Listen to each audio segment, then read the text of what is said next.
Non ci saranno al momento le barricate come in Val Susa, ma poco ci manca. I comitati che si oppongono a Veneto City, ovvero la nuova immensa struttura scientifico-tecnologica, polo logistico per le merci, polo commerciale, non appena verrà ratificata dalla Regione Veneto il via ai lavori, partiranno con le guerre di carte bollate, presidi, raccolta firme, ricorsi al TAR e alla Corte di Giustizia Europea.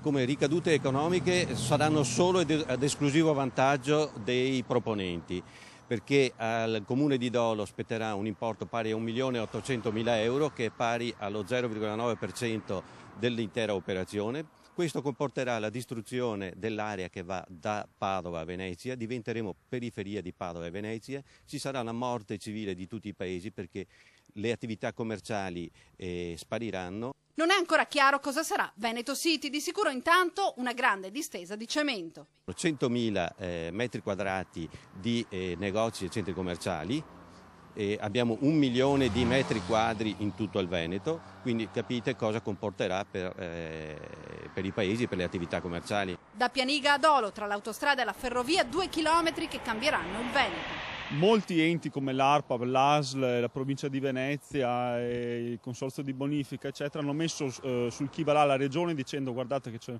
un fortissimo rischio idraulico, c'è un problema di inquinamento atmosferico, ci sono problemi di inquinamento elettromagnetico, eppure la commissione VAS presieduta da Vernizia ha detto comunque si va avanti anche senza la VAS, e questo è veramente mettere a repentaglio la vita di migliaia di cittadini della Riviera del Milanese. Una città nella città, e intanto anche i radicali a Roma interrogano il governo sulla necessità o meno di questa nuova grande opera di grosso impatto ambientale.